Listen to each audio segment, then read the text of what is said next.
Mechanics across this country are quietly selling their newer vehicles and hunting down trucks built before 2017. They are not posting about it. They are not making announcements. They are just doing it. GM, 600,000 trucks. Catastrophic engine failure. Toyota, second recall, same root cause 18 months later. Honda, 1.4 million vehicles. Federal investigation, still active. Hyundai, over $1 billion in settlements, handed owners replacement engines.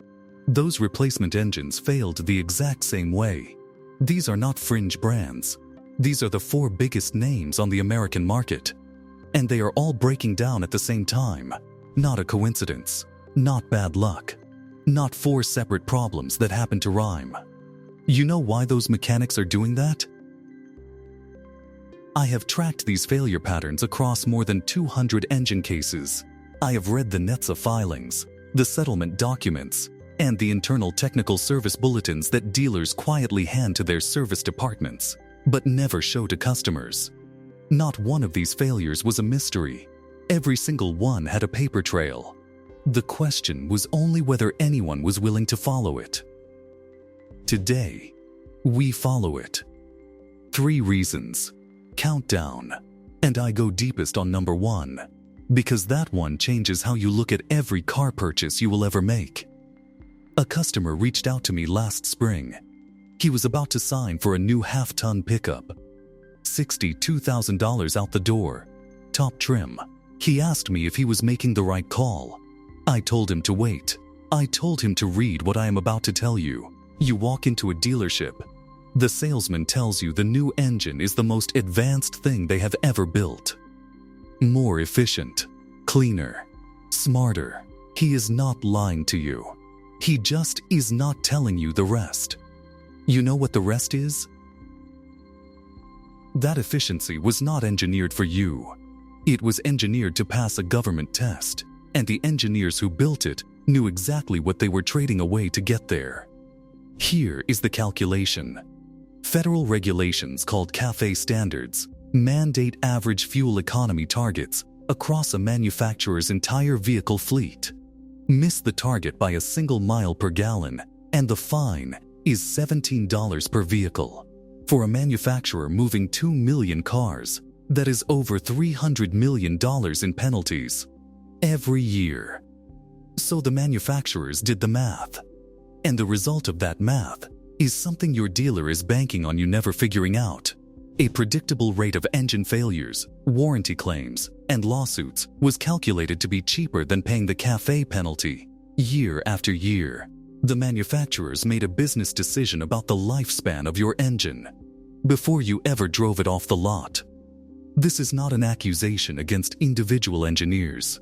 This is system logic running exactly as designed, and the system has already priced you in. 3 reasons. Countdown. We start at number 3, and that one alone should stop anyone from signing a new car deal this week. Picture this. You buy a car in 2022. Brand new off the lot. 12 miles on the odometer.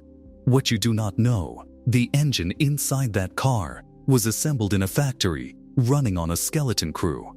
Experienced quality inspectors were not there. Established suppliers had gone dark. New vendors, without track records, without quality history, were brought in overnight because the production line could not stop. GM had connecting rods with out-of-specification dimensions. Toyota confirmed manufacturing contamination at both Japanese and American facilities during specific production windows. Stellantis found actual sand particles trapped inside engine blocks. This is in the recall documentation. In plain English, anyone willing to read it can find it. These defects are invisible when the vehicle leaves the factory. You see nothing. Your diagnostic tool sees nothing. But they are sitting deep inside that engine, and they are working against you. You know when they finally show up? At 60,000 to 100,000 miles. Right when the warranty expires. That is not a coincidence in timing. That is the delayed consequence of 3 years of compromised manufacturing, all surfacing at once. Right now, 2025, 2026. You thought you bought a new car. You bought a ticking clock with a mileage counter on it. And if you think pandemic-era manufacturing defects are the worst of it, reason number 2 is going to change how you look at every oil change you have ever skipped. Reason number 2. This one is quieter than the first. But in some ways it is more deliberate. 20 years ago, your engine ran on 5W30 oil, thick enough to hold a stable protective film across every bearing surface, tough enough to absorb a hot summer, a skipped service appointment, a cold January morning start. Then the fuel economy pressure came, and the oil got thinner. 5W30 became 5W20, then near W20, then near W16. And today, some manufacturers spec 0W8. That fluid is so thin, it would feel like water if you poured it on your hands right now. That is the only barrier between your crankshaft and complete engine destruction. Not because it is better for your engine.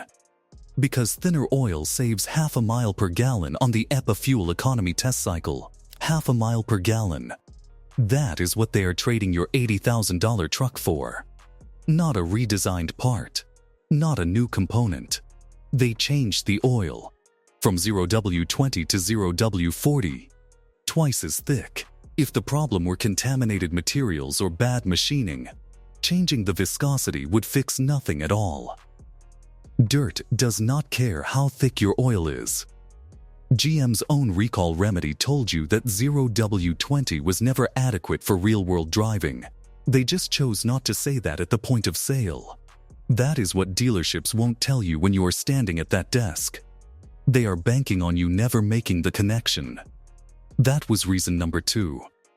Now we get to number 1. This one is not about a supply chain problem or a lubrication shortcut. This one is structural. And it was not an accident. Reason number 1. A guy in his late 40s bought a brand new F-150 with the 2.7-liter EcoBoost, worked his whole career to afford it.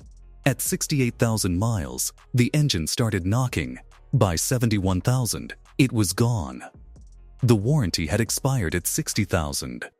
He is not alone. The same story shows up in forum thread after forum thread. Different names, same mileage window, same result. You want to know what actually happened to his engine? In the 1990s, a full-size pickup ran a 5.7-liter V8. 210, 220 horsepower, thick walls, heavy cast components, metal everywhere metal was supposed to be. That engine ran at a fraction of its physical stress threshold, even under hard use. You know those engines.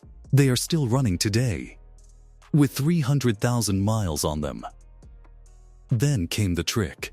Engineers discovered that a turbocharger bolted to a 2.7-liter engine, with the boost pressure cranked up, could produce 400 horsepower out of something the size of a carry-on bag. Marketing loved it. The EPA test numbers looked great. The fuel economy story wrote itself. Your engine did not love it. Because that 2.7-liter is now generating more internal pressure, more heat, and more mechanical stress on every single component than the old V8 ever did, with literally half the metal carrying the load. Think about 2 people. First one, 250 pounds of solid muscle, built to carry weight all day. Second one, 140 pounds, lean. You load both of them with the exact same weight. The big guy handles it. The lean guy, every joint is grinding, every tendon is at its absolute limit, every step costs something. Because he was never built to carry that load. That is your modern turbocharged engine. Every single day, for years. Over 2,000 psi of cylinder pressure. That is race engine territory. Those motors get torn apart and rebuilt after every single race. Your truck does not get rebuilt after every race. Your truck sits in a parking lot for 45 minutes with the engine running because the air conditioning is on. Manufacturing tolerance is smaller than a human hair. 70 microns. No margin. No forgiveness. The old engine forgave a skipped oil change. It forgave a hot summer tow. It forgave a momentary pressure drop. The new engine forgives none of that. Because it is not running near its physical limit, it is running on it. That is the real reason no mechanic who truly understands these systems will voluntarily buy a modern turbocharged engine today. Not because new technology is inherently bad. Because this technology was not engineered for longevity. It was engineered to pass a test. Physics does not care about test results. You now know 3 things your dealer will never put in writing. That engines built during the pandemic years are carrying damage time to arrive right after your warranty expires. That the oil in your engine is thinner than at any point in this vehicle's design history, and GM's own recall proved it was never enough. And that none of this is an accident or an oversight. It is the output of a financial calculation made in a boardroom, not an engineering decision, a business decision. The trap is built into the system, and the warranty is designed to survive just past the point where the trap springs.